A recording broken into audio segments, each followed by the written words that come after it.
Yeah, what's up, everybody? Welcome to another great episode of the JCA Sports Podcast here on the John Konavi Facebook page and the Star Six Media Facebook page too, as well, along with our other social media platforms: YouTube, Twitter, and Twitch. Riding solo today, which is fine, which is good, which is great. I got this. We got this. I got this. We're all good here. Daddy duties for John. First of all, happy birthday, Eva.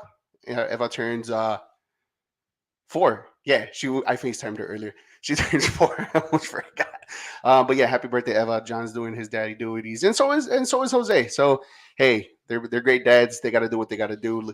Liam already on here saying hi. What's going on, man? How are you today? So I'm riding solo dolo today, which is good. Don't worry, I got this under control. There's nothing to worry about. I am about to put the link on the page too as well, so you guys could join me later on or during the show. It doesn't matter when. Put up the link. There it is. I posted up for you guys right there on the John Konami Facebook page, also the Star Six Media, and also YouTube, Twitter, and Twitch. So you guys, whatever link you want to go ahead, click on there. You are more than welcome to join me, whether for a small segment or throughout the duration of the show. Completely up to you guys. But there's a lot to get to today. Second half of the season is about to start this weekend actually tomorrow, I think, for the NBA.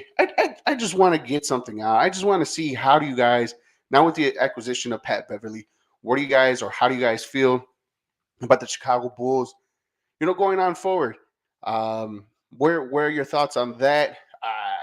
I'll give you mine. I know exactly where I'm going with this. Pitchers and catchers reported last week in baseball. I just want to know where you guys about your team. How do you guys feel about your team, Cubs, Sox, or any other team actually, whoever you guys cheer for? Because we do it all nationally too as well. New rules are implemented this year, so it's going to be pretty exciting and probably a lot of question marks on how these new rules are going to impact, the first what month and a half, maybe 2 of the baseball season with these new rules that are implemented. So we're going to see it about that, and I just want to know all this smoke that's going on in the Chicago Bears for this number 1 draft pick, and also for our quarterback. Why is there so much smoke? And is it really a bad idea? I mean, I was on the show last week celebrating my girlfriend's birthday. I love. So this wasn't, I wasn't part of it. So I'll give you my 2 cents on how I feel about that. Liam says, I know my team will do really, really bad. So, I mean, hey, so we got a lot into again, guys. Hop in on the comment section like Liam here, or you can join me. Click on the link provided here, and then we will chat around. But let's start with the NBA. Let's go for the Around the Association. I also want to know your guys' prediction on what team would you guys like to have, or what team in the NBA will make that surprising jump that is in the playoff, out of the playoff, or in the play-in, out of the play-in. What teams that made these moves before the All-Star break will be the one team that you're going to keep an eye on making an impact, whether if it's a championship run, whether if it's a playoff run, doesn't matter. I want to know what you guys think. Liam says he's a Pirates fan. Ooh, yeah, it's gonna be bad, but yeah, it's gonna be tough. Real tough. It's okay. It's all right, man. It's all right. Yo, I'm Rick on Facebook, on YouTube. Sorry, he says Jalen Carter at numero 4. That's not a bad pick. That's not a bad pick. I like that. That means we're trading back, and I think that's just the overall um, scenario for everybody in the Chicago Bears in their market when they're gonna do. But we'll get into that later. Last week, the boys touched upon these moves that the NBA felt or they did before the trade deadline. Everybody did their own little thing. The Bulls didn't make a trade, as everybody knows, but they did get somebody off the buyout market in Pat Beverly. They needed a point guard. Chicago's very own Pat Beverly. It's not the answer, and I don't think even that's going to be the answer. Anyways, I really didn't see there was going to be, unless if it was that Kyrie trade or something along those lines. Even I kind of Russell Westbrook. I even flirted a little bit with John Wall.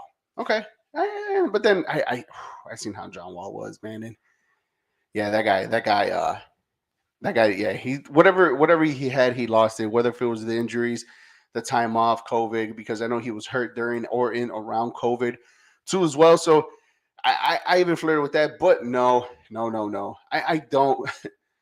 None of the point guards, none of the situations outside of Kyrie Irving or making a big splash for Kevin Durant or anything like that would have made this team even interesting to watch, right? So I put it on our group chat. I think it was the Star Six Media group chat where we have all the guys in there, right? And I said I'm gonna be really positive about the Chicago Bulls from here on out, right? But positive in a way not to make the playing game or playoffs or whatever, because that just screams out basketball hell, mediocrity, all that, all the above, right? I'm in a positive way where a loss is a win for me because I'm in the realm now. It's like this team is not going to go anywhere. I think they should lose as many games as they want. I'm like the Jose of 2018 Bears, or not, was it 2018 2020, whatever year it was where the Bears made the last time into the playoffs against the Saints and lost. That he wanted more losses than wins. He didn't want to go into the playoffs. Um, but John and I did. I'm Jose from them, but with these Chicago Bulls. And the only reason why I'm saying that because there's no point of trying to salvage this season whatsoever to for what? Right? Salvage the season for what? That should be the question, right? Salvage this season for what? And as you guys can see right there, how do you guys see the second half of the season playing out for the Chicago Bulls? That's what I want. I want you guys put it on here in the comment section. Give me guys what you guys think. Even like I said, too, what NBA team also are you looking or is more interesting for you now for the second half of the season after these acquisitions that they made for the trade deadline? But even then, so like I do not see a scenario where the Chicago Bulls come out on top out of this.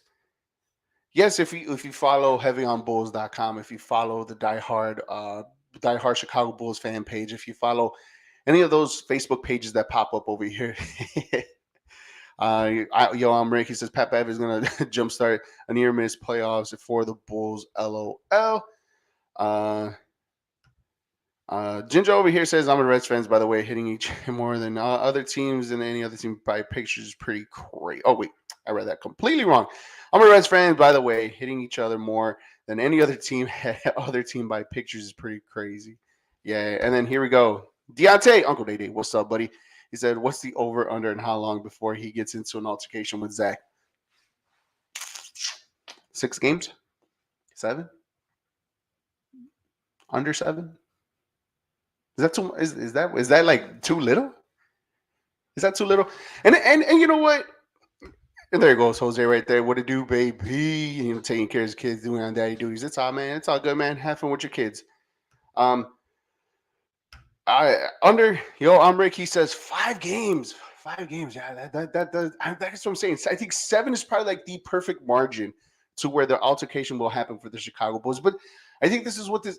I think the Patrick Beverly, even Russell Westbrook, even coming into this team, right? I've always said we need somebody. He said I say 2 weeks, which is roughly about 7 games. Yeah, 7 to 8 games, roughly around there, right? I do believe this acquisition will bring out one or two things.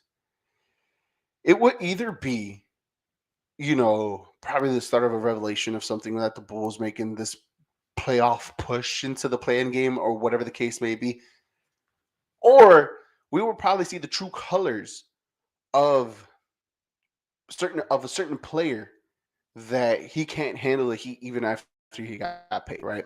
And I know we got into a very healthy debate in our group chat the other day on how I personally feel about Zach, right? But the case may be he's gonna show the true colors of what this team really is representative, and it's going to weed out the main problem. Some say coaching. All right, great. I think overall this team is just horribly bad. But I'm going to be more positive on this. I hope for more losses. I hope that the Bulls go on and tank the season and look as bad as it did. That's the only thing I'm hopeful because they are closer to. I'd rather have that 48% chance of getting the top 4 pick than being in basketball hell or in basketball mediocrity or whatever the case may be, whatever term you want to use for our Chicago Bulls, and just and just be there. It's just like, okay, we made the playoffs. We have now somewhere a pick between the top 10, between 10 and 20. For what? For what? And that's not even our pick. It's going to go to Orlando, right? It just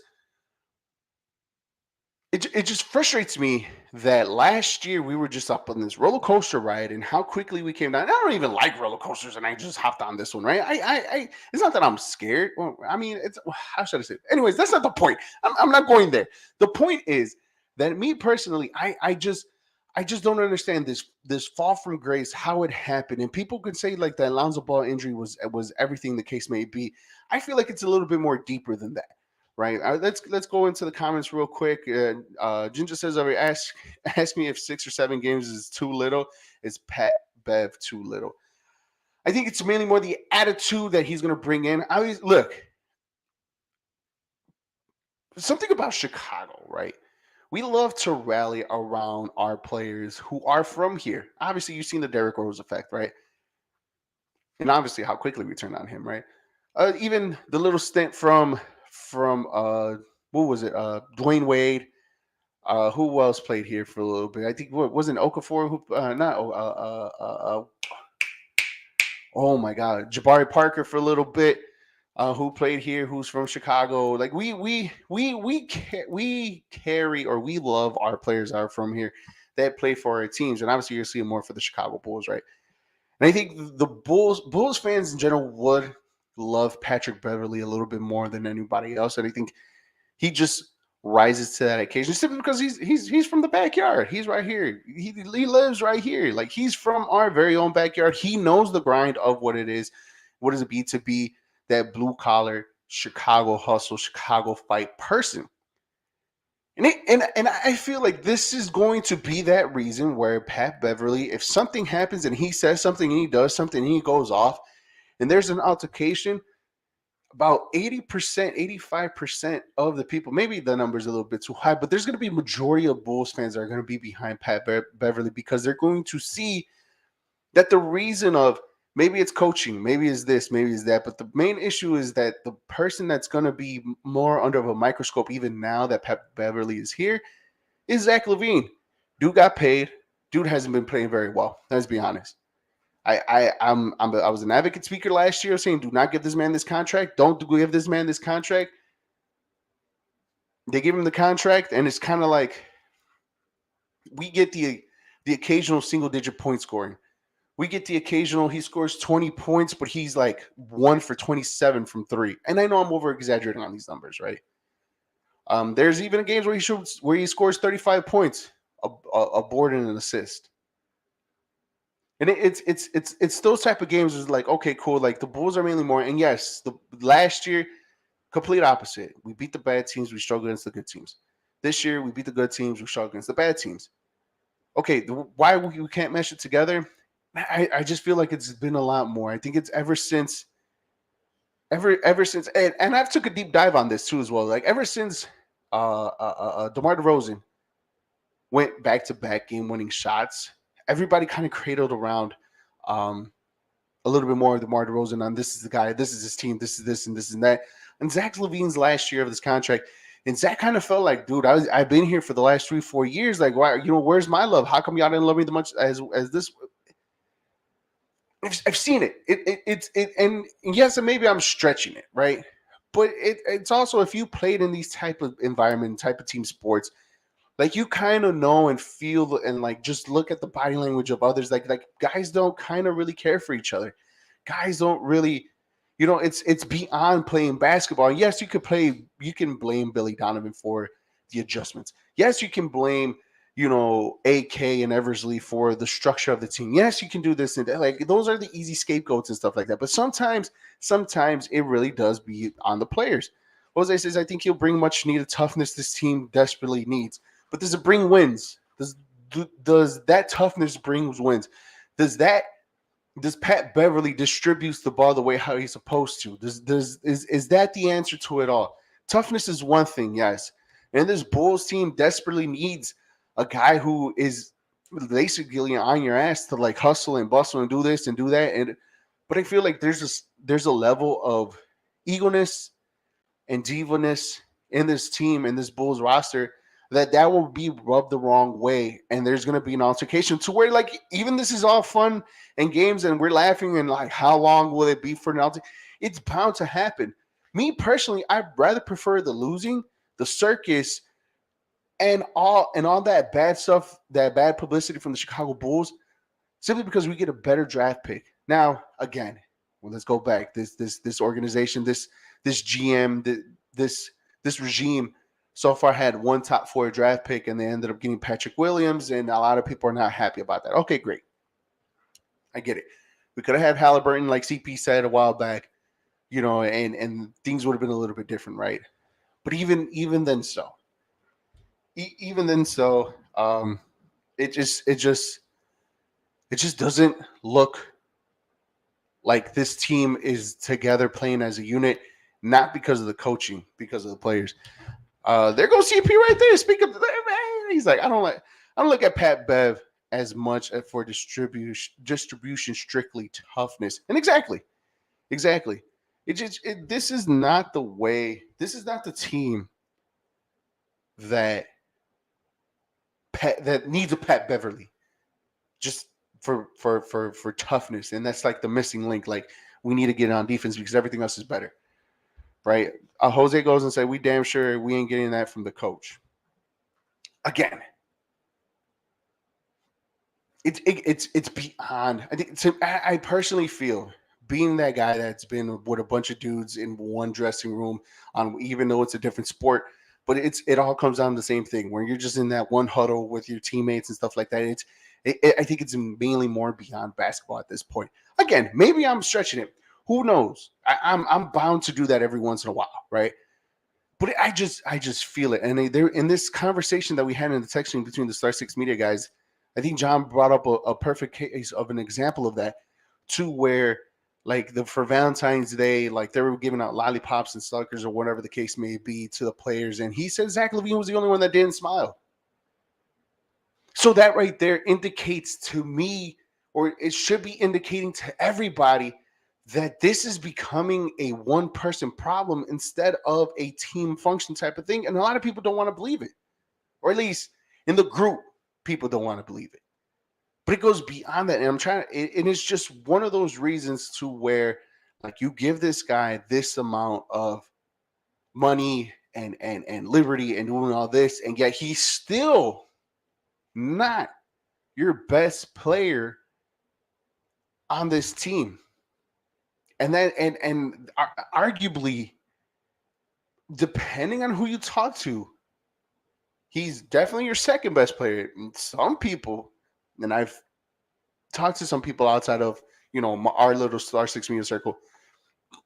Excuse me. Some people are actually starting to believing that he's your third best player in this team, behind Vooch and DeMar. Now, I think that's a little bit too much of a stretch, right? He's definitely behind DeMar. This team is definitely DeMar's team, no matter what you see it. And it's sad to say, because the money doesn't go that way. But for people to say Vooch is the second best player in this team, and then it's Zach LaVine, it's kind of like, I know where you're going with this. It doesn't sound bad, but you still lean a little bit more Zach because of the athleticism and everything he can provide. CP goes 1-4. We keep the pick outside Orlando. It continues to struggle. I'm thinking, but to be honest, we definitely have a shot at Wemby, considering we lost 6 in a row. And he kind of agrees in a way. It's a stretch. It's not crazy considering he's not playing up to par. So I mean, this is what happens, right? And I will keep preaching this until the end of the season. But I'm gonna be very positive about this. I'm hoping for wins. I'm hoping for losses. I really want the Bulls to lose, so we can have that number 4 pick, or at least have that possibility, have a better possibility of getting the number 4 pick, instead of being in basketball hell and basketball mediocrity in the playing game for the playoffs, and or even for whatever the case may be. If you advance and survive and advance the play-in game and go into the playoffs, whatever. But I rather prefer the fact that you lose, you keep losing, and that 48% chance of you getting the top 4 pick sounds better to me. Ooh, yes. The show is getting a lot more better today as I got my boy CP in the building. CP! Man, they is gonna really leave Come you on, like preach it with me, brother. Come on, man. Tell me that the Bulls need to lose way more. Like they should not win a single game for the rest of the second half. I would be happy if they lost every Thank you. single game from this point because what are you gonna do? You're gonna make the play in and just losing the play in. Where's the excitement in that? I don't see them getting past. They're obviously not getting past a top 6 seed, and they're Nope. probably going to lose in the play in against those competitive teams who are fighting to get there. Like I just don't see any scenario where the Bulls get in the playoffs and somehow make. I mean, look, we got New York right there, Miami's right there, Atlanta just Yep. fired their coach. They might be on the way up. I don't see us being Miami or Atlanta or Toronto, considering they got Jakob Pertl now. They're probably going to start playing better. Washington, Kuzma, and Porzingis have been great all year. We can't be any of those teams in the play-in, so why even try to get there? And the crazy thing is, and everybody will say this, and I feel like Jose will probably be the first one out here to say this too, right? And maybe John, but mainly more Jose for sure, is that we've had a better record against these good basketball teams, these so-called playoff contending teams too, as well, right? For the entire season, and I get it, right? And I understand that, but there's a difference when you play them Wednesday night and then you don't play them for another 3 weeks, and then you play everybody else in between. Like this should be this is a 4 game, this is a series. A playoff is a series. This play in game, yes, is one and done. Okay, great. You can have your opportunity there.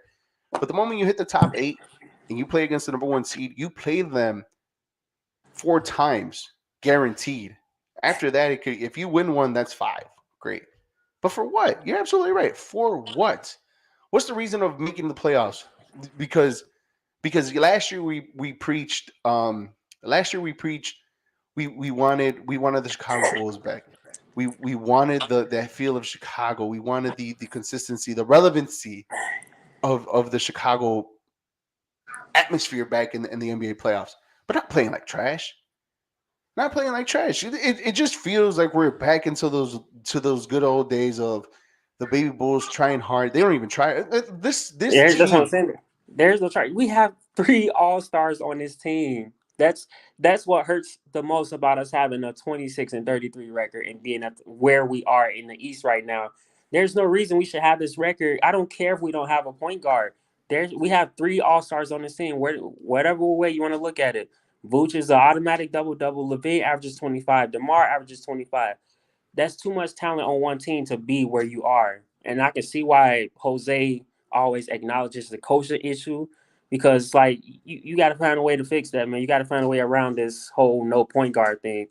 But at the same time, like Zach, like bro, like have some, like where's your IQ? Like I watch these games and I'm just like, where's the IQ? Like I you agree. didn't play like this last year, bro. Like No, you and I think made it the was a lot smart more easier play. for him last year because the ball really wasn't in their hands a lot, right?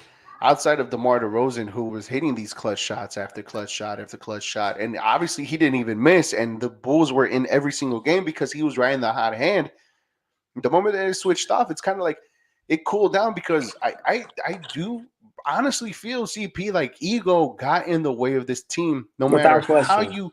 No matter how you claim it, no matter what you say, I really do believe Zach LaVine really did get butthurt on those back-to-back game-winning shots, and then I felt like it started crumbling down from there, and then From it just last got worse year, with Lonzo.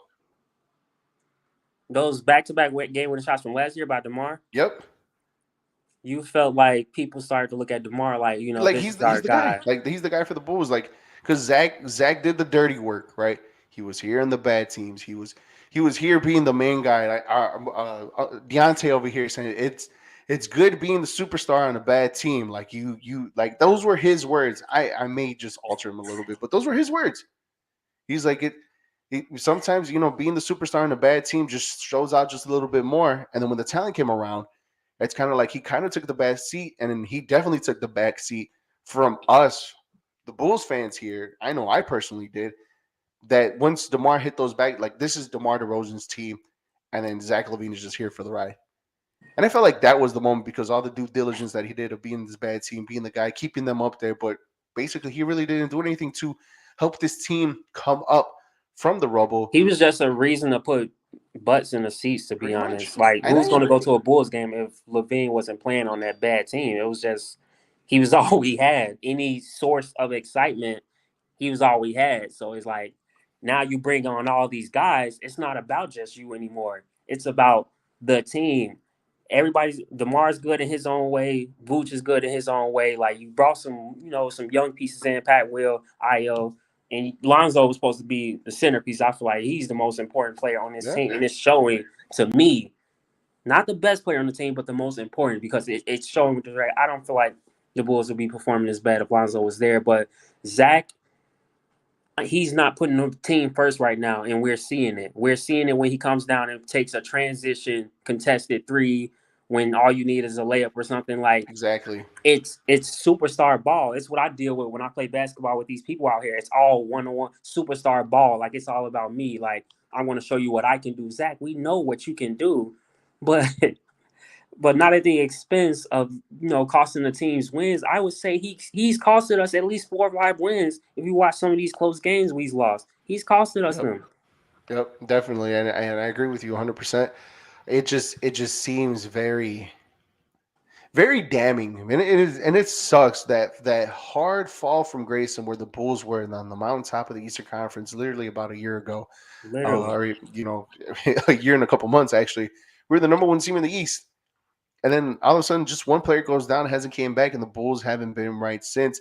And simply because Lonzo Ball was literally the focal point of moving the basketball around. And it says something when Lonzo goes down. He was our best 3-point shooter, even though he didn't shoot a lot of threes. He was a more efficient 3-point shooter on this team. 42%. And and him going down is kind of like everybody else was just like, okay, well, what do we do? And it just sucks. Yo, I'm Rick on YouTube says CP should make an NBA podcast on Star Six. I am so down for that one. If you have the time and day, I would definitely love it, and we definitely will hop on that one every single week. But hey, but we'll talk about that a little later on. CP, the JCA Sports Podcast here on Facebook, YouTube, Twitter, and Twitch under the John Konavi Facebook page, and also the Star Six Media Facebook page too as well. Guys, make sure you follow us on all our social media platforms: YouTube, Twitter, Twitch, Instagram, and TikTok under the Star Six Media platforms as well. Make sure you guys always like and share all of our episodes. We're talking about the Chicago Bulls. How do you see the second half of the season playing out for the Bulls? That's the question out there for everybody out there. Me and CP are on the same page. We're right here. We're I. We want the Bulls to lose every single game from here on out and give them the best possible chance in getting a top 4 pick. A loss is a good win, and a win is a bad loss for the Chicago Bulls. That's how I'm looking at it. I'm being very positive on the Chicago Bulls from here on out because of that standard right there, CP. We need change. We need a drastic change, and this offseason is very key.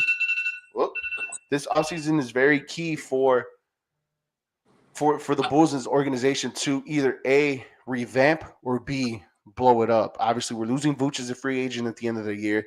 DeMar DeRozan, I think, has 1 more year left in his contract. We still got 4 more years stuck with Zach LaVine and then everybody else. We are going to see. I think this offseason is going to be super key for Mark Eversley and Arturo Karshnovis, and what their plan is for the Chicago Bulls, not only for this next season but for years to come. So, you have a team that's the other question for this one, CP, and I really want to know, and I think I know your answer. But what team has you most excited for the second half to make either a playoff push or B, a championship run? We know what Milwaukee and Boston is. It's going to come down to those two in the East, like it always does. If Giannis can get healthy, Middleton, I'm a little worried about. That's what I'm iffy about Milwaukee. Because normally I'd say Milwaukee, but Middleton he hasn't been the same since that injury he suffered against the Bulls in the playoffs. Like, he's been down. Boston is an amazing story. They continue to just rack up W's even without Brown in the lineup. Robert Williams gone.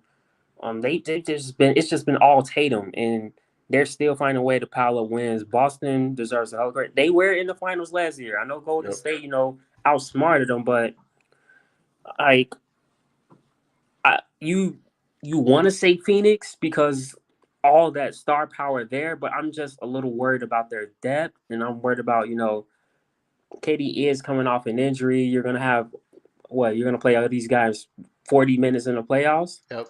and they're all It looks injury like prone. CP, Devin Booker, they've all suffered injuries a lot. And you want to what? You're without depth, so you're going to force these guys to play all these minutes. I think that's a recipe for disaster. So I know a lot of people been saying Denver out the West, but I'm still not exactly sold on them. It's to me it's Boston right now. Like I see no reason they shouldn't be able to like take it over this year or get it done this year, considering how bad Golden State has failed and Steph, who knows when he's coming back. I just think Warriors caught lightning in a bottle this year. I don't see that happening again. I mean, yeah, hey, not to doubt these guys. They always find a way to wake up and get it done. But I'm not sold this year on Golden State. So Boston is probably the team I'm looking at to like actually get it done this year, considering how consistent they've been and like the perfect team that they kind of have. Brogdon was a key piece in getting. yeah. No, I mean, they're all good teams. I'm surprised they didn't go the Lakers route. I thought you would actually have a little I bit. I would have if they. It's just they're 5 games on. They have so much work to do in so little time. Like I would love to see it happen. Obviously, I would love for that, but I'm not getting my hopes up for it considering there's still 5 games under 500. So you got to fight to get back to 500, and then you're still fighting to get up the Western standings. They have a lot of work to do. They literally have to go like 16-7 or something like that to even like have a good chance to get up there. But It's possible though, They CP. they they did look good before the break. They did look good. AD gets all this rest, LeBron gets all this rest. So it's like as far as making it up the Western standings, I would think the Lakers would make it to like at least the semifinals. But asking them to beat Phoenix, Denver, well, I think they can beat Denver personally. But Phoenix and the Clippers just scare me a lot, man. They always do. We always have a tough time against those teams. No, But Dallas overrated. no, not no, no. They're all offense. It's all about scoring. I'm sure you're going to watch Kyrie drop 30 and Luka drop 30, but what? They give up like 130, 140. You've seen how they look before the break. I'm not sold at Dallas at all. Dorian Finney-Smith, losing him was big. He Yeah, was yeah. he was He their was. best defender, and they I was gave him up. They gave Dinwiddie up. They just don't have enough depth to get it done. If they had more pieces around Luka and Kyrie, you might say, "Hey, watch out." But I mean, who really fears Dallas outside of the scoring? Yeah, they're going to score on you, but they can't stop you neither. So I'm not sold on them. it's going to be an interesting second half of the season, especially now. Memphis. Where they were and how they fought, how far back they I dropped, was never sold on Memphis. and now that the West got 10 times better. Damn John Morant. We said it before. Go into John just him. had to open up his mouth saying he's good in the Open. West. He just had to say it. And now look, the West, Kyrie in the West, D'Lo back in LA. The Clippers are getting they got Russell Westbrook, but they were still looking good without him, anyways. And KD to Phoenix. You still have Joker in Denver, who's the MVP back to back. Who Just is might it? be a I third in mean, a is it row. possible he might even win it 3 times in a row? The way how It's he's looking that played, way. this guy's a complete monster, and I feel like he doesn't get that much. Like a true NBA fan will give him that respect, right? Because of what this man has accomplished in Denver. But that's the problem. He's in Denver. If this was anywhere else, Anywhere else, this guy would have been I actually live think everywhere. But just because it's Denver, that's where I feel like it hurts him the most. But what this man is doing is just it's just amazing, and he's literally pulling up, Hall of Fame, close to Hall of Fame career numbers for him, especially if he goes back to back to back, because I Right. don't really see anybody else that will come even close to contend with him for the MVP award. And you got,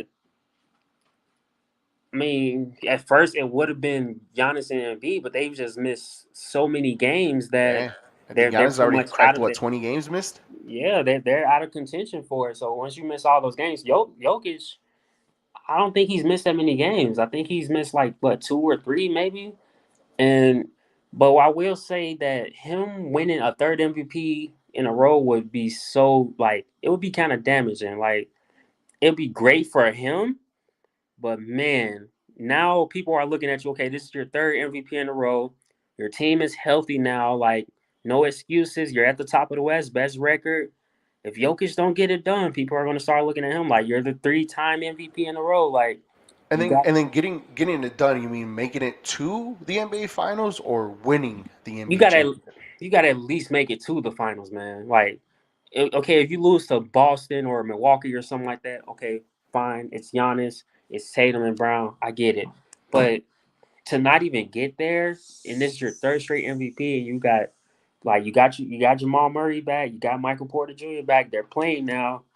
Yeah, What's yeah, the yeah. excuses now?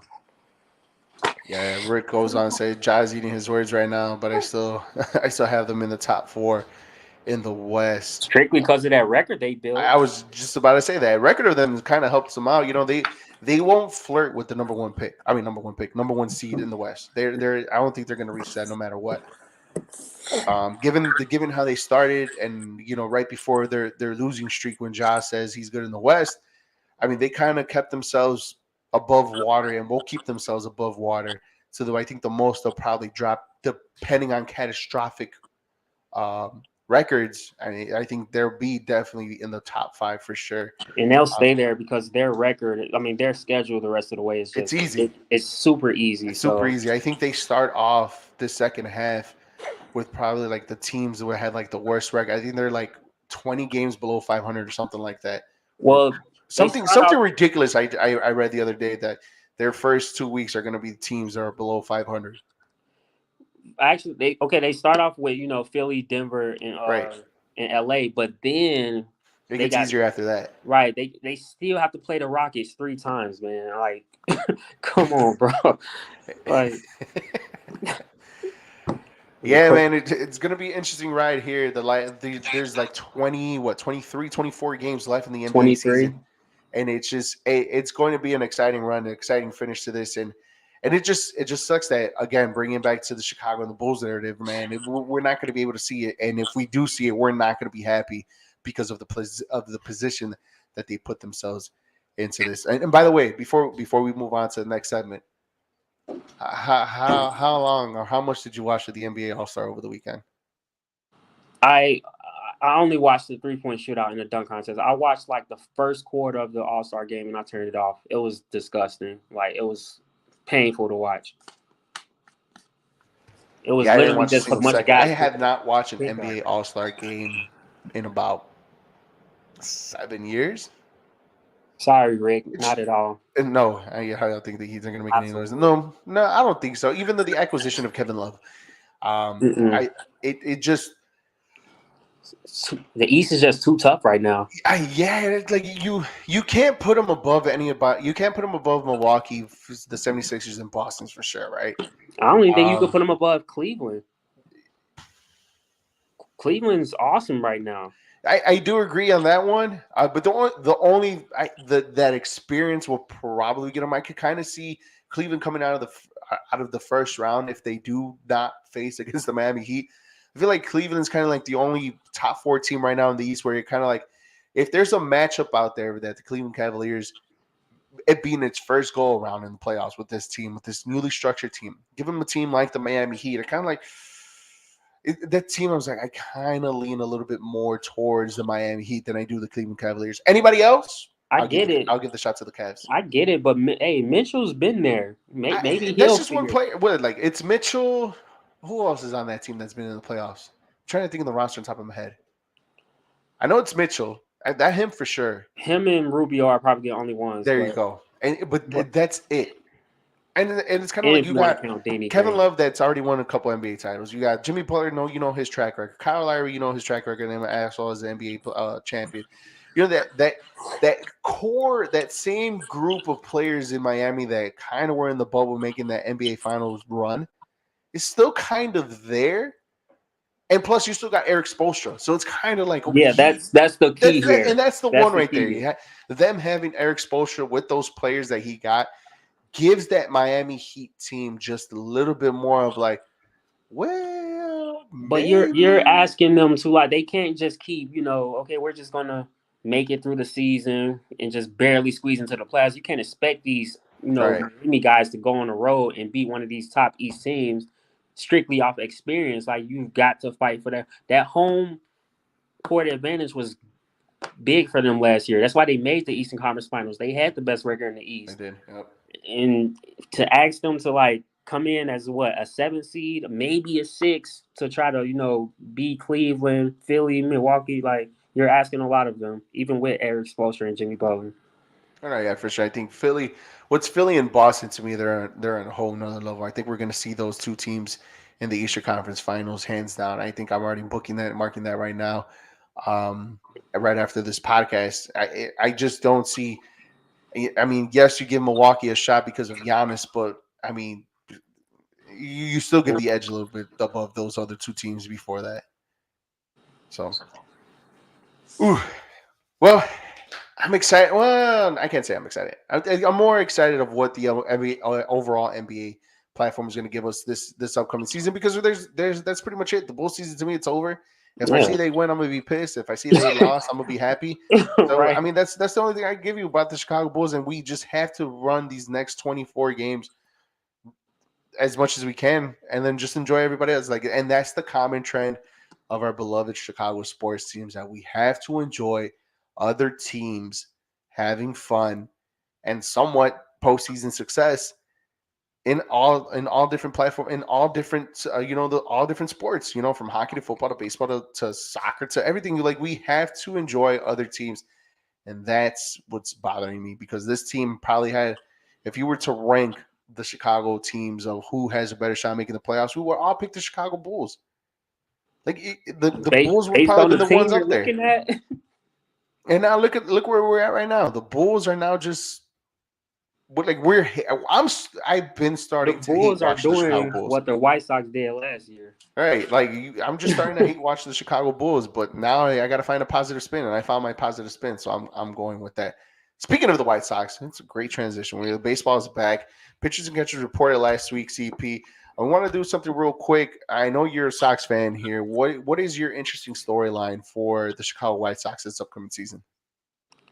I gotta see how the new manager like gets us going because they like White Sox they caught a lot of flack for hiring Pedro, and I gotta see how he's gonna get these guys ready. Like last year, it's like they came in like with this like entitled feeling, like oh yeah, we're gonna win the AL Central without question, and then Cleveland slapped them upside the head. So I my focus is literally the manager and how he can get these guys going. Because to be honest, who was the manager before him? Tony La Russa. Not Tony, but Oh, you're talking about Rick. Rick Renneria. Yeah, like he caught a lot of flack, but like I feel like the White Sox played under him. Like I just I'm just focused on what he can do for them because like there's no reason this team, even with what Cleveland did last year, I still feel like the White Sox have the best team in the AL Central. It's just like how you perform under your new manager. Okay, I'll give you that one. Um, to me, I think the most positive spin I guess I could put on the Chicago Cubs. Like, can they really? Now, we got new players in. Obviously, Dansby Swanson comes on, right? Obviously, shout out to his wife who scored a goal today in the She Believes Cup, beating Brazil 2-0. Side note on that one. Um, it just to me the positive spin for me for the David Ross finally has somewhat of a team to like kind of push, see how far he could push, and make this team see how far he can push this team, right? And seeing what the Cubs really need, right? And I think next year, and I hate these rumors that are circulating about say Suzuki over here trying to recruit, Shohei Ohtani to Shohei, come yeah. to the Cubs and whatnot. Why would you Which hate will be that? excellent. Why would you hate that? It will be great. It just the reason why it's already too soon. We're looking already ahead instead of looking forward to the season. This season should be like, okay, this season is all right. Let's see what we have. We ended up the season last year as the fourth best team after the All-Star break, the Mm-hmm. fourth or fifth best team in baseball last year, right? Bunch of young cats are just doing their job, and we filled in some of the holes that we needed to fill in. Obviously, it's not top-notch players. I mean, we have Dansby Swanson, yes, and see what we're gonna do with Ian Happ. We let Wilson Contreras go, but You the brought Eric Cubs, Hosmer on too, right? right? Eric Hosmer, we kind of got. Well, I Trey think Mancini. we've gotten a team to where, and Cody Bellinger, um, we've got a team to where it's like, okay, I see what you guys did, right? And the first half of the season for the Chicago Cubs is a big question mark for me because of like it's going to indicate on where the Cubs are going to take this route. If the Cubs are like, let's say before the All-Star break, second in the NL Central, you know, they have the last spot of the wild card. They're missing this few pieces here and there. Are they willing to trade their pieces to make a playoff push? Or are they going to trade the Bellingers, the Hosmers to another just to regroup that farm system once again, and then worry about getting more money for the following season and get more players back? Like that to me right there is a big storyline of what route are the Cubs are going to go by the midway point. You probably just answered your own question. I mean, it depends on where they are. Like, do they But buy even or do they sell? I mean, because look, it's you could still be at that point and be like, you know what, guys, I could kind of see where next year we can actually do this. Let's just get more players, and I know we have the last spot in the wild card, but like if Bellinger is playing this well and we can sell high in this player, look what we can get in return. Even though we're kind of in the playoffs, you know what I mean? Like that's the one right there. Like Hosmer's playing very well. We could get something off of him or get something for him. Are we going to trade those pieces away? Are we going to do like that's what I'm waiting on? Like, but if the Cubs suck like they have been for the last couple of years, and they're not doing that well with all these players, it just feels like they're going to be stuck with these players, maybe minus one or two for the rest of the season. Bellinger's on a 1 year deal, right? I mean, Swanson's not going to stay. He signed here for 7. Hosmer, he's on a 2 year, 1 or 2 year deal, right? I already named you two players that may or may not be here at the end of the year, but then it comes everybody else around here. What are you going to do with Ian Happ? Ian Happ is another question too as well. Are you going if they're on that verge of making the playoffs, but not really? Are they really going to sell Ian Happ if he's having a good season too as well? So it's kind of like, okay, I get it. We're excited. We should be excited. I do hope they're above that threshold so we can be like, all right, let's be buyers and then maybe we can make a run out of this in the playoffs. I'll be happy for that. But with this Cubs teams, you just don't know. I'm Yeah. just being kind of taking that step back real quick and just be like, all right, you know what? Let's just see how you look for the first half of the season. I mean, who's really untradeable on this team if they No, if they don't get it done? I mean, untradeable, probably Like, Swanson because you just signed him yeah, I for. mean, yeah, you just signed him, but I mean, he's still in his 20s, right? I think he's like 27, 28. He's Or around there. yeah, I mean, he would probably literally be the only piece you would probably Suzuki maybe. Hey, we still have him for another like 2 3 years. He's also 28, 27, 28. Maybe that, and if you really want Shohei to come, obviously he's a big piece for him to like, hey, come on, Shohei, let's. Based on what I'm hearing from the Angels, it's not far fetched, man. I don't. No, it's not. I mean, he may be even traded before this year. Like if he could walk away from the Angels for the free, I think that's bad business on the That's Angels. But damaging on the Angels franchise. the That haul would for be it. What devastating. team is willing to give that much prospects and probably ready-made players for this one player who, let's be honest, he plays two positions. He's a DH and he's a pitcher. You're not going to see that. That dude's a unicorn. You literally, you have to give He's a up. You got unicorn. to give up the whole farm, bro. Exactly. You have to give up at least your number one, your number two, or your number three. You got to give up two of your top five prospects. You have to give up some type of draft compensation. You have to give up maybe one or two major league ready players for one player who plays two positions. It's kind of like, okay, it's exciting to see, but I also at the same time it's like, what team is willing to break the bank? I But can then see the Cubs doing something like that, though. That's the thing. They've been known to be aggressive. Like, you don't think they can make a move like that? I know the White Sox wouldn't.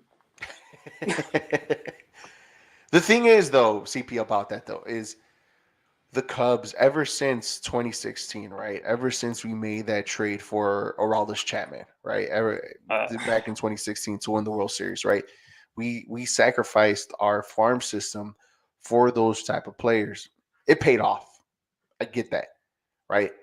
But then with the Cubs, what they've been doing for the last couple of years, even after trading off Brian and Rizzo and Baez and letting Hayward go and Wilson go, not getting anything from him, like ever since that those players have up and went, the Cubs have been really adamant in building up their farm system once again. And that's the route that they're going to take.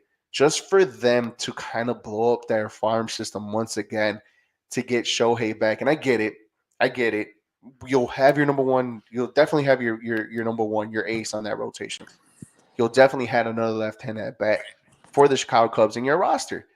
I absolutely get that, right?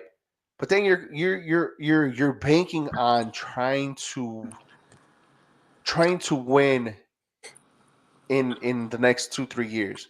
The difference between doing this and doing what the Cubs did back in 2015 was that the players that came up from the farm system were your own home players, Right. and they had no pressure to win. 2015, I'll be the one to say this. Yes, we won in 2016, but 2015 to me was more magical than 2016, even though the Cubs won in 2016, simply because of the no expectations. They went out there and played, and it was a fun ride. And we didn't even expect it. A, we didn't expect it to be in the playoffs. B, we didn't even expect it to be in the NLCS. Yes, we got swept, but that was a fun year because there was no expectations. And it was all homegrown talent. It was all homegrown. In 2016, we expected it. If the Cubs do something like that, we expect the Cubs to win within the next 2 or 3 years with Shohei on this squad. That's the problem. Like, the pressure will already be up there instead of building up on it. So you feel like now's not the time to do it. That's what you're probably saying. Exactly. And that's the one reason why, like, I wouldn't give up. Pete Crow Armstrong, I think he's the one that the Cubs are probably won't. They're definitely going to ask for him. Exactly. And I don't think that's what the Cubs are willing to do. And I feel like whatever they do with Ian Happ, Pete Crow will be up here next year. Maybe. But I definitely, if they let Ian Happ go, definitely he's going to be up here. Even if they do sign Ian Happ, because I think Ian Happ, he does give you good defense. He hits from both sides of the plate. Mm-hmm. Solid player. You can keep him, and he'd be a good piece. And plus, he's already been there, done that with the Cubs, anyways. So it's kind of like, I don't know, man. This year has, as excited as I should be, I have a lot more questions simply because of what route they're going to take, and that's what route are they going to take if they do come up midway point to the season. That's all I have to say. So. Yeah, man. I mean, I'm excited for the season. I think I haven't been excited for a Cubs baseball season since probably about 5-6 years. 2019. Right. And it's just yeah, I'm excited to finally see actually a decent. It's a decent roster. I'll give you that. It's a decent roster to actually keep your eye on, just side eye it. And I'm like, okay, cool. They're doing something. I mean, besides the Cardinals, who still have suspect pitching to me. I mean, what, are you really scared of the Brewers? I mean, no, I think the Brewers' magic is gone. It's gone. And you know the Pirates aren't going anywhere, and you know the Reds are tanking. So yeah, and obviously I think it was Liam and Ginger over here. They were earlier in the comments saying one's a Reds fan, Ginger's a Reds fan, and Liam's a Pirates fan. So it's kind of what? Yeah. What? Yeah. Those are real? Yeah, those are real, bro. I'll even show you the comment. Thank you guys for joining too, by the way, Ginger and Liam here for hopping on. But I'm looking for the comments right now. Here's Ginger. He says, I'm a Reds fan, by the way. Right? And then Liam over here goes, he says, I'm a Pirates fan. Yeah, Huh. those Go are true. Yeah, figure. they're out there, bro. They're out there. I don't think I've ever met a Reds fan. I have. I think I've known somebody who's a fan of almost every team except for the Rays, the Marlins, and the Angels. Those are the only three teams that I don't know Oh, anybody who are besides fans the of. White Sox, I'm actually a huge Angel guys, and that's why I'm so frustrated with their organization. But But yeah, I see no reason. Cubs will literally be fighting the Cardinals. I mean, based on this roster, No, it for looks like sure. the Cubs are fighting for a spot. Like based on who made the playoffs last year, I don't see why the Cubs wouldn't be able to make it in the NL. Well, the thing is, it's only in the division, right? And I still feel the Cardinals are still Right, far right, ahead of the Cubs, right? But it's everywhere else. It's you still have the West with, the Dodgers and the Padres. You still have the East with the Braves and the Mets and the Phillies, right. right? And it's just kind of like those are already going to be, taken by those teams. Whatever San Francisco does, because somehow, some way, San Francisco just pops out of nowhere. Uh, I think Aaron Judge losing Aaron Judge was a Right. big But problem. Them.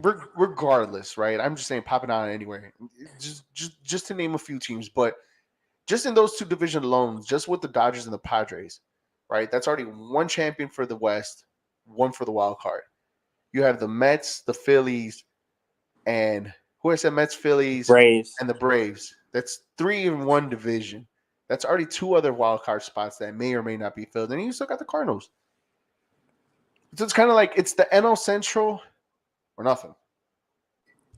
You know what I Right, mean? but it's And not that's far that's why fetched to to think me they I'm can just get kind of there. like Don't get your hopes up. right. But if we're there, cool. If we're not, I'm fine of improvements and waiting till next year and make that big market splash and that money splash for Shohei or anybody else that comes for the free agency. And I'd rather not give up my prospects, my assets for that. And if I could trade away, the Bellingers, the Hosmers, and all the other players, the Ian Happs, for more prospects and grow that way, I'm cool with that too.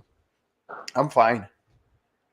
I have no expectations. I just want to be better than last year. And what they finished Right, last year and right. how they finished last year, I'm on a good note on how the season should start for the Chicago Cubs. Like then they were hot coming down the stretch last year. They were the Like fourth sweep of the best team in all of Mets. baseball last year I for a didn't forget reason. how they swept the Mets like that, man. Like that caught me off guard. Yeah, yeah. And if they were just, I think if they were just only like 10 or 15 games better in the first half of the season, the Cubs would have been in that playing game. That's all it took. They weren't that far off, but they were just it was just a matter of 10 to 15 games. If they were just better 10, 15 games in the way how they ended it, they would have been in the playoffs. It's crazy, right? To think that the Cubs last year that completely sucked and nobody had no hopes. We're that close. So damn, man, we already went an hour. We didn't even talk football, man. That's crazy, right? And I get it. Football season's over, right? And I know one of the topics up there is like, why is there so much smoke for Justin Go Fields be long getting 6 traded and months. stuff like that?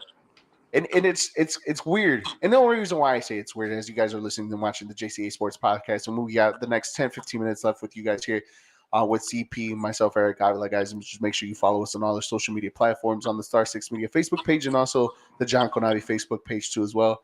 As always, like and share all of our shows, all of our other podcasts, like Only Football, who will be on a hiatus and we'll be back pretty soon, obviously, when the draft is coming right around the corner.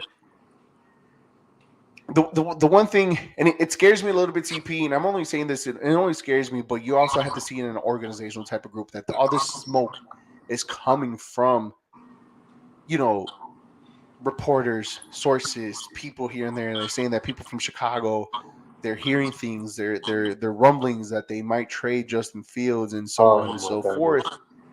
And last week I wasn't on the show simply because again it was my girlfriend's birthday, and yes I was in the chat, but I really wasn't paying attention or whatever I heard and stuff like that. But how first of all, how did you feel? What did you say? So that way I could feed off of you. What did you say? Would you rather trade? Or would you trade Justin Fields? Yes or no? Absolutely not. Okay. Put it in this perspective. We all know that, or at least we feel like we know that the Bears are willing to trade the number one draft pick, right? Let's just put it in a very hypothetical way, right? Let's take a step back or two, right?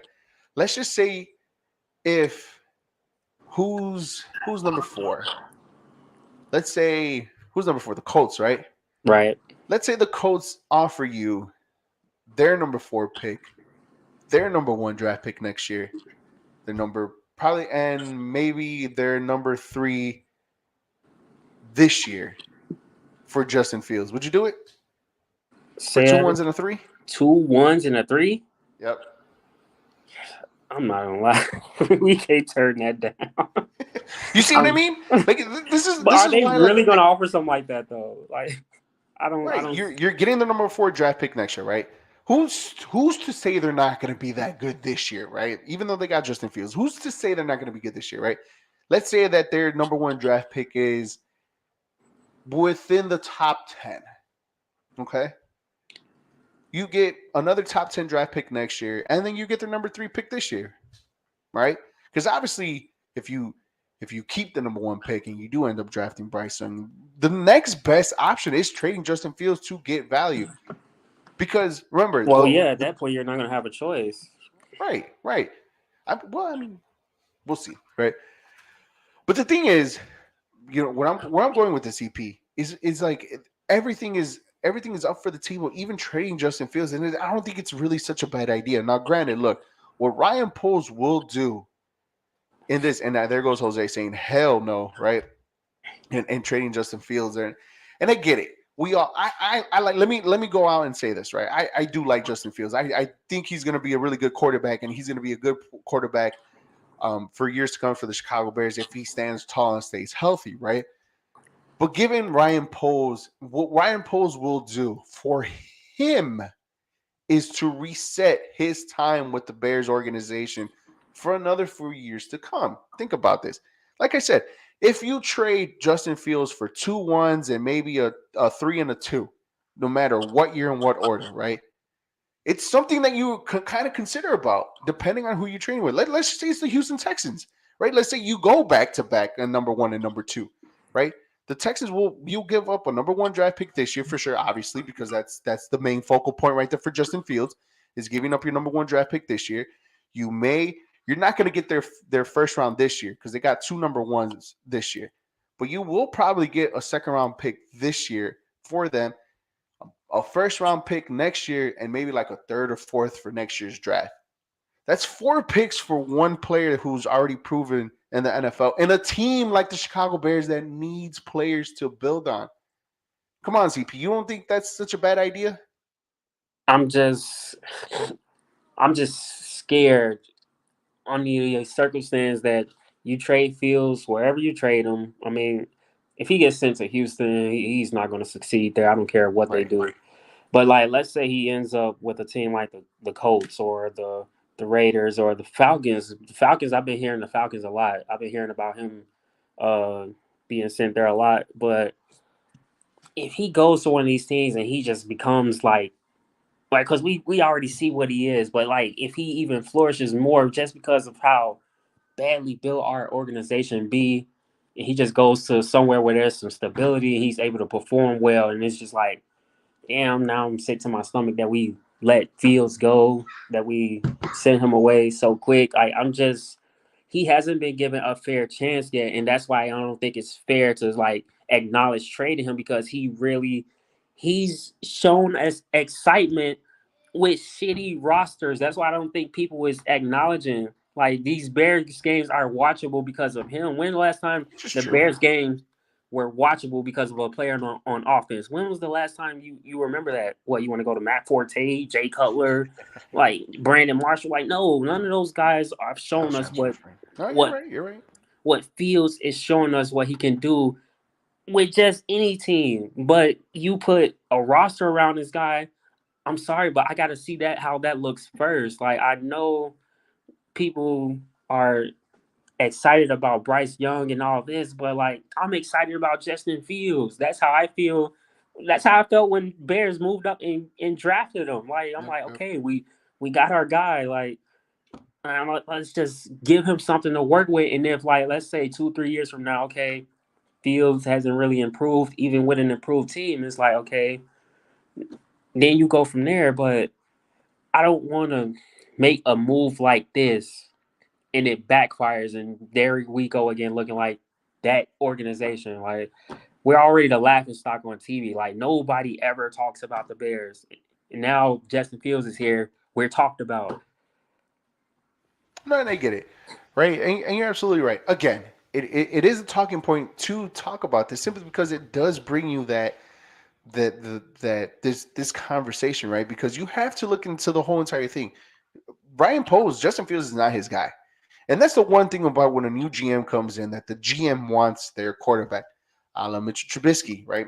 A la, even though Angelo had Jay Cutler and they traded for him, he went through 2, 3, general managers with even Phil Emery, but Phil Emery couldn't do And anything you're about that right in simply that aspect. because of the You're contract. you're right in that aspect because Mitch wasn't Matt Nagy's guy. No, it wasn't Matt Nagy's guy. And He's that just that that was the thing. Normally with the GM brings his quarterback. so it wouldn't. That's why you bring that up.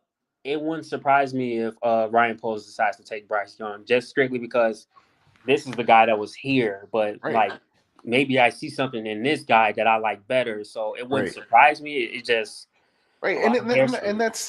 that's the topic of conversation. Look, it's everybody saying Bryce Young has the arm. He has the arm talent. He has this. The downfall is that he's small. He's as tall as you So and I. he's so small. Right. He looks tiny. And watching watching Alabama a few games this year, you could tell he looks kind of small. He does look kind of small. Now, honestly, in the NFL, you're gonna gain a few pounds in muscle because you got to build into that body. But is he gonna grow? That's the thing. Justin Fields is already that 6'2", 6'3" guy. He's already 200 pounds. You already know he could take a hit. He's that guy. He's already well prepared. And Jose's going on here. On and on. Let me get into his comments here. Apparently, he doesn't like it. He said, "I will not make that trade. Fields to the Colts will make the Colts playoff bound team." He said that number one pick next year won't be as valuable. He said, as soon as you trade Fields, you go back trying to solidify a position that you never solidified your entire existence. You know what you have with him. And then the last one, he says, which is a legit quarterback.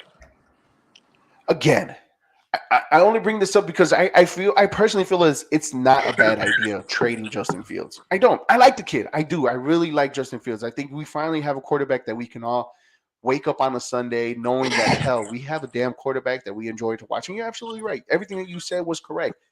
That we get made fun of.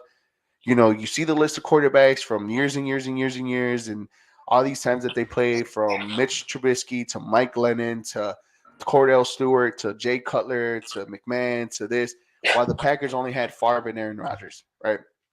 And I get it. 2 quarterbacks for 30 years. Exactly. And That's I amazing. understand that part. And everybody else, Tim Couch, and I don't know who else we had in our Matt Barkley and all that, right? Now I'm just naming quarterbacks from my over on top of the head.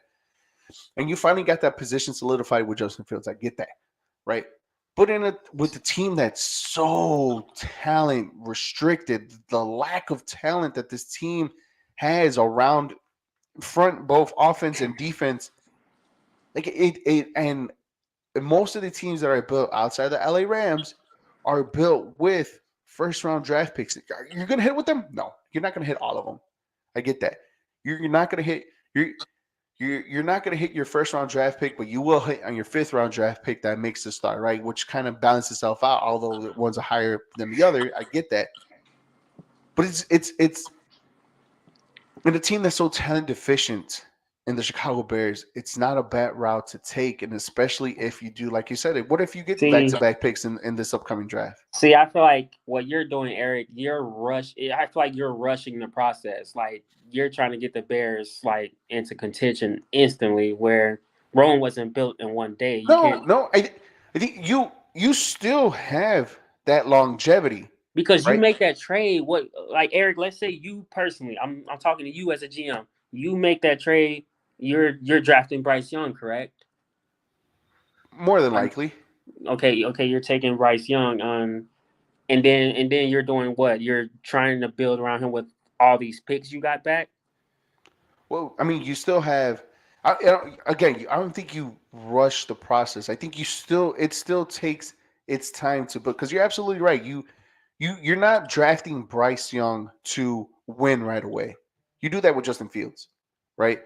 With Bryce Young, it gives you that time and that longevity to build Rome with a cheap quarterback contract to where you may have more money to spend and you don't have to pay this guy for the next 4 years, unlike you have to pay Justin in like what 2 years, and you kind of build everything else around it where the salary cap money you have players might come to free agent a little bit early, trades to make like that Tyreek Hill trade that you could probably get from somebody else, that whoever wants to become available to, and then you have that cap space to build around it with a cheap contract on your quarterback.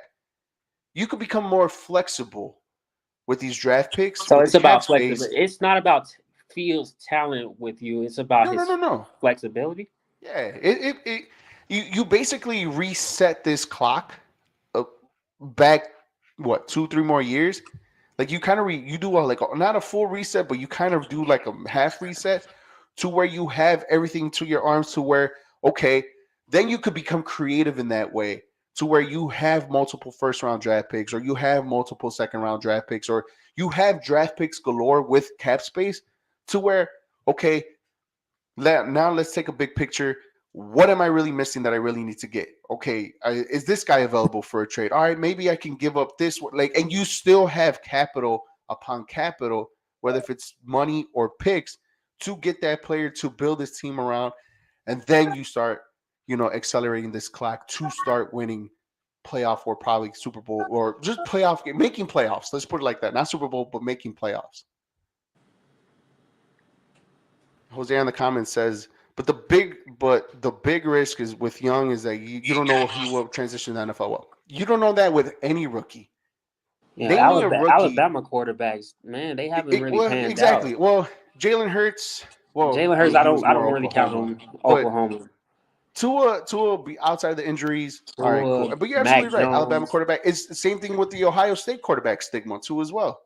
Ohio State quarterbacks don't come out well coming out of this draft You know, or when I coming look out at into the Bryce NFL. Young, what I'm scared of is what I'm seeing with Kyler Murray right now. Started out flashy, nice, but over time that size starts to wear on you. Kyler Murray. That's a mentality issue right there for Kyler. I I'm think talking about with his Kyler. injuries too. He's been dealing with hella injuries Well, because of yeah. his Now size. what do you got? He tore his ACL last season, right? Mm-hmm.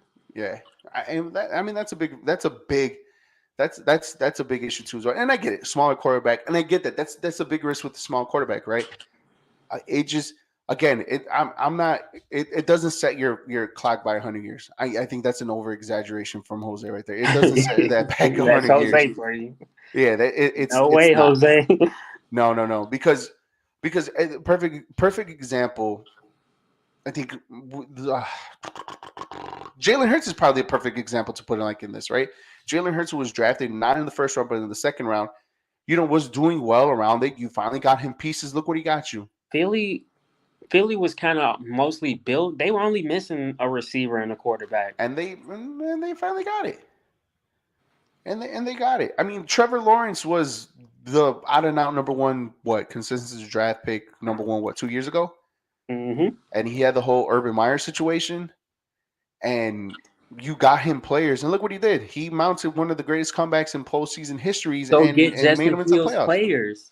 Right, and they gave him the players. He can Now, make that again, same jump Trevor made. again, maybe Trevor's probably the wrong comparison here, but I'm trying to find other quarterbacks on top of my head right now on the spot. But I think Jalen is probably the perfect one to set. Again, Tua, probably even put Tua. If Tua was healthy, look how hot the Miami Dolphins were at, right? That was Compared to more that, you give about him a the number one wide weapons to receiver, me. you trade away draft picks, you give him this and that, and he stepped it up outside of the injuries. He kind of stepped up his game a little bit. I was the doubter. Mm, I was the doubter last year on Tua Tagovailoa.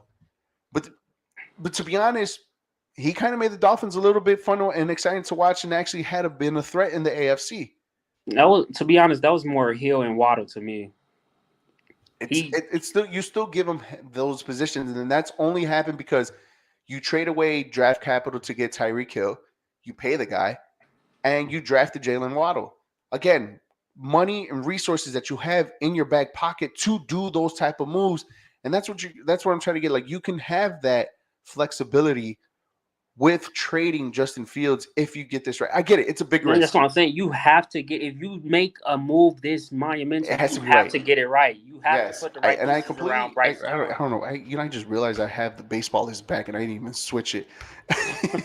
um, but no, you're absolutely right. You have to get it right, and I think that's the one thing that makes and breaks GMs in the NFL. Like, you have to get your number one Right. draft So pick you got right. the balls to do that. Right, you have to do it anyways. But at the same time, let's just say, I get it. It's all hypothetical, but if it works, Ryan Poles is going to be looking like the genius at the end of the day if this transitions well to his point.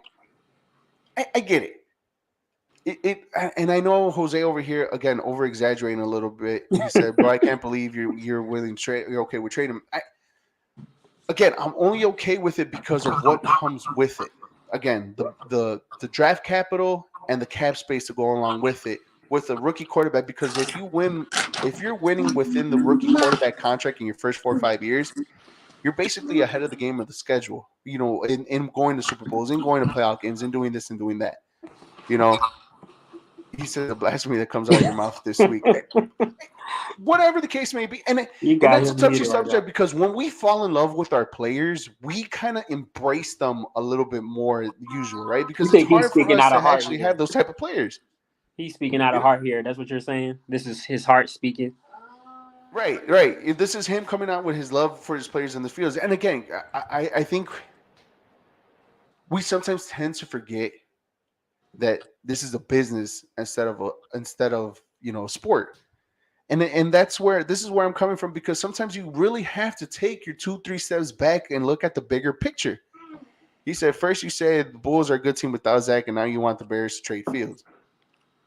And then he said let's get rid of everyone in Chicago while we're at it. It just I mean I do feel like the Bulls will be better without Zach LaVine. But that's just the cancerous reason behind it all, and we all seen it. But I'm okay with trading Justin Fields because of what creativity you could come along with it. Like I said, with the money, with the draft pick, with the draft capital, everything that you can have, it's okay to have, because that way you can finally build your roster around the way that you can. And Why? it's not a bad idea. Why Is can't all they I'm do it saying. now, Eric? What's different now? Are you saying they need more picks to do it? They have cap space.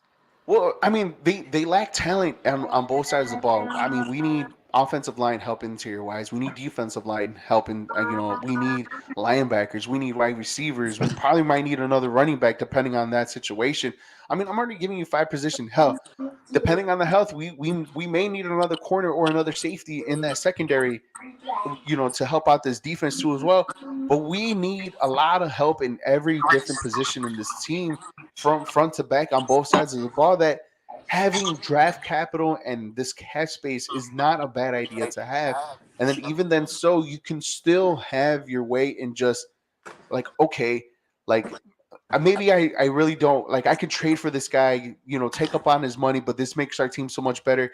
Yes, I have to give up, this amount of draft assets or whatever the case may be, but I know this team, we can do it with this team making this trade. This is something that the Bears never had. They've never had this type of money. They've never had this type of capital. They never have if they do end up doing this again, now I'm talking about if we make these trades, they'll never have this much. You're not going to use all the draft picks that you're going to get. You're going to trade them away to either A, move up, or B, trade them away to get players. But the fact that you have that much draft capital to do so is a blessing. Is a blessing. It's definitely a blessing, and especially with the money, it's not a bad idea. I'm just saying it's not a bad idea. That's all. Right. So you're just saying it's not. You're like you wouldn't be mad if they did Right. it, I but wouldn't. like you're not saying they need to do it or they have to do it. Otherwise, they'll regret it. Like Exactly. No. I'm just saying. Look, again, I like Justin Fields. I think Justin Fields is going to be a great quarterback. We get him the right help. I think the Bears can flourish, and I think the Bears will be good. Yes, his rookie contract is about to come up, and even though we still have that 5th-year option on him in his 3rd year, we still have times away with his rookie deal to build on this team. But I won't be upset if we do end up trading away for all these assets and everything else around him because the Bears are building a foundation for the future for this team to be successful for the next couple of years. And I get it. Jose goes on. He goes, but we have a lot of assets this year to fill out. No, we don't. No, we don't, because we have the number 1 draft pick, and then we don't pick until the middle of the 2nd round. So we have 40 to 30 out of players that are going to be picked before we have our next pick. So you can't say we have assets.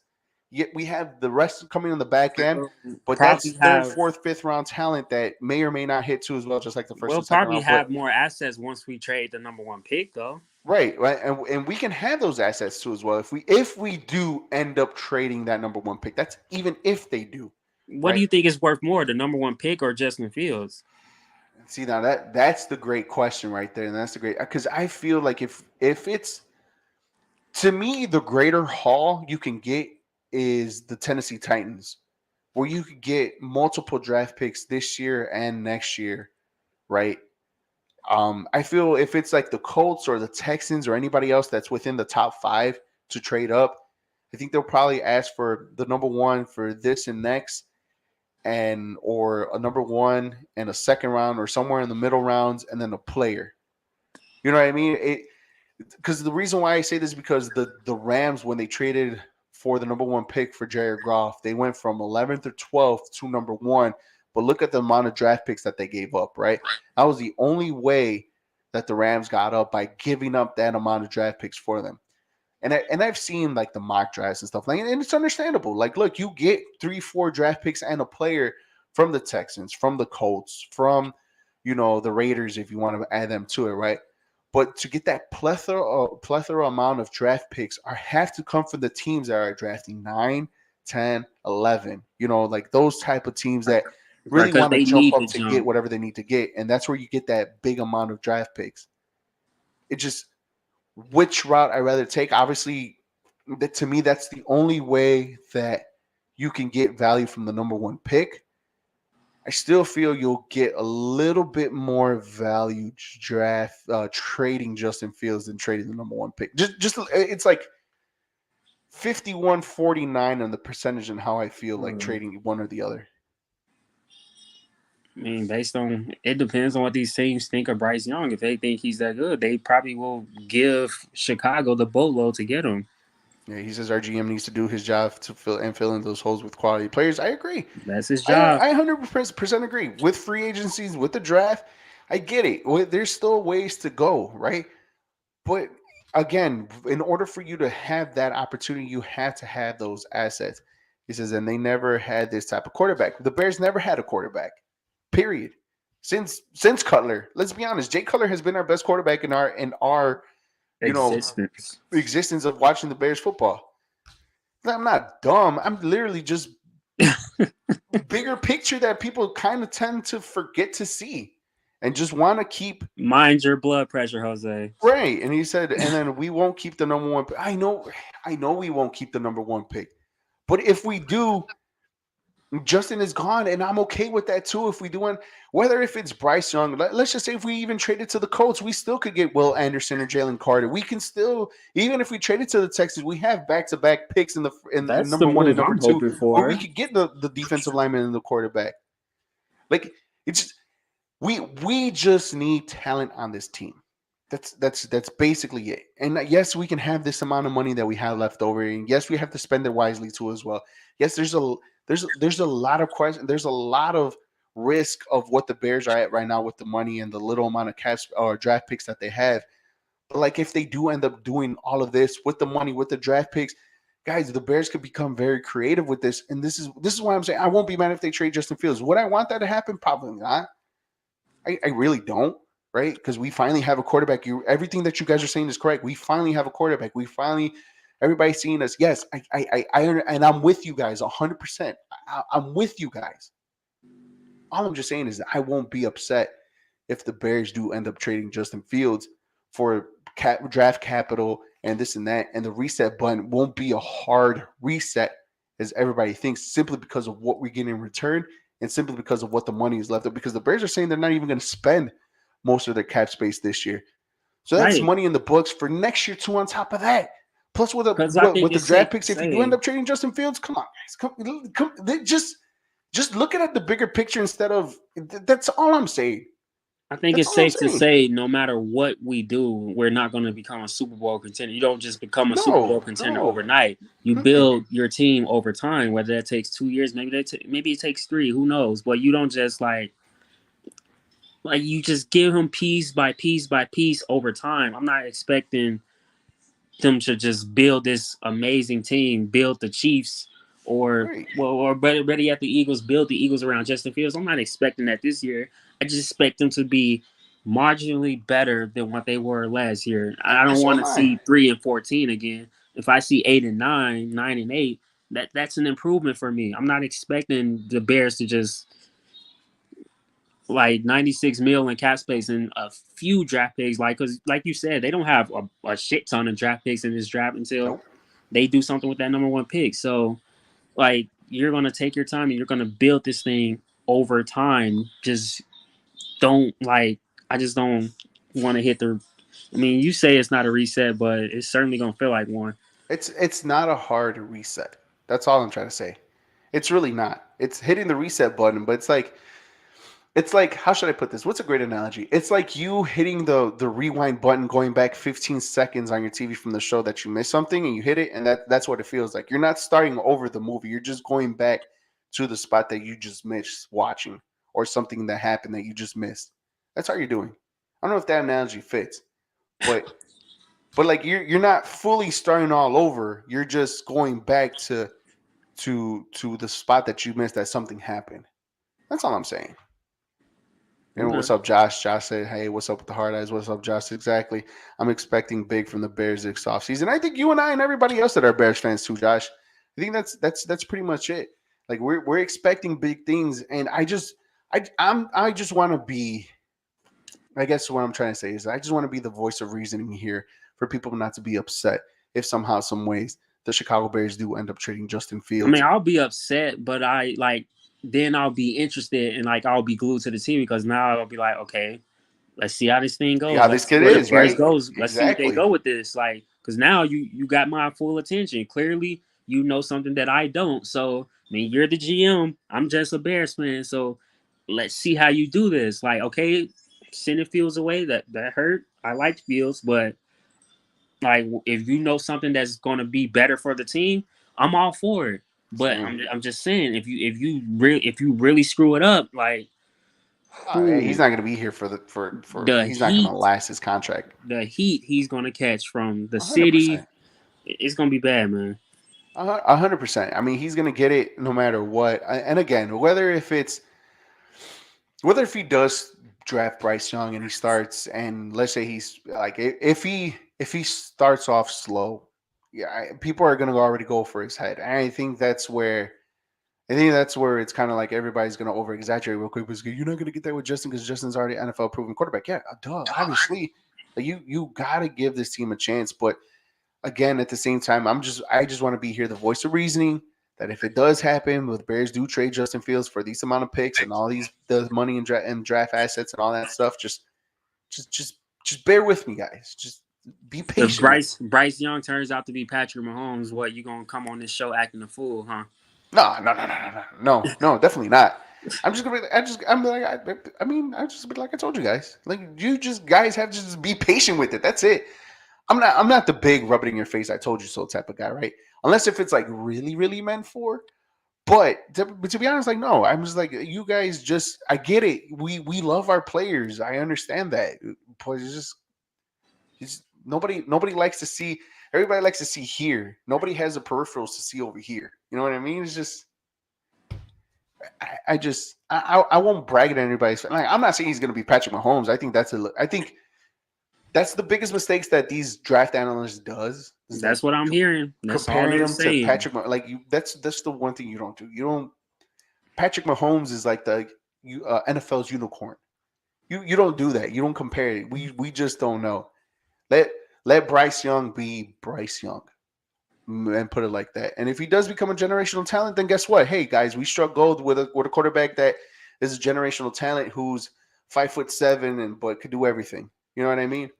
With a great arm. He's 5'10". I over exaggerate on the 5'7". I really don't know, but I know he doesn't crack 6 feet. That's all I know. Oof. And if he's 5'10", guess what? Me and him will look eye to eye at each other. He looks a little taller than Kyler, though. Anybody could look a little bit taller than Kyler, though. To be honest with you, bro, I feel like Kyler has to like jump on his tippy toes just to see him over the line, just to see where he's throwing it at. If you do make a move like that, I just will hold, because like at least put on some, muscle, some pounds, just Definitely. To like be able. Okay, you're short. We'll deal with that, but you have to like make yourself bigger. Like, people are sitting there walking up to him, and he looks like a teenager. So if you're gonna be in the Windy City playing quarterback, you're gonna have to be a little bigger than that. Nah, for sure, and that's what a lot of people, and especially these draft analysts, are saying. Like, his height, his size, he's small. He's a small guy, and he's absolutely right. But again, whatever the Bears will do, I'll be okay with it. No matter if it's just drafting the number 1 draft pick or trading away the number 1 draft pick and trading away, just like whatever the Bears will do, I'll be fine.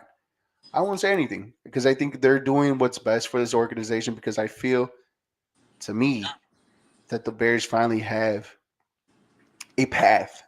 Something to work with. Like, they're not just lost. They'll just have a path. Good or bad, but at least it's a path.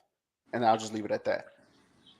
The JCA Sports Podcast here on Facebook, YouTube, Twitter, and Twitch under the John Konavi Facebook page and the Star 6 Media platform too as well, guys. Make sure you follow us on all our social media platforms: Facebook, YouTube, Twitter, Twitch, TikTok, and Instagram. CP, I appreciate you, man. Thank you for coming, bro. I couldn't leave you here by yourself. It's all good, man. That's why I love you, bro. That's why I love you. I love you, man. I love you. Thank you very much for hopping on. John and Jose will be back next week. They're off doing daddy duties. Happy birthday to Eva, little Eva. Yeah, happy birthday, Eva. Happy birthday, little Toxica over there. The boys will be back with CP next week too as well. For myself, Eric Avila, that's my boy CP. We'll see you guys next week. Well, Jose's not here, so I can't really say it. But Eric, hit that outro. See you guys next. There you go, CP. See you guys next week. What a finish! Wow, that is unfreaking believable. What a way for a ball game to end. Oh, that's what happened. Oh, that's terrible. My God. The humanity. They may be the drunkest couple in the history of sporting events. I loved his face. I would suspect that fan is done for the night. Here's the thing. When you steal something, don't wear it.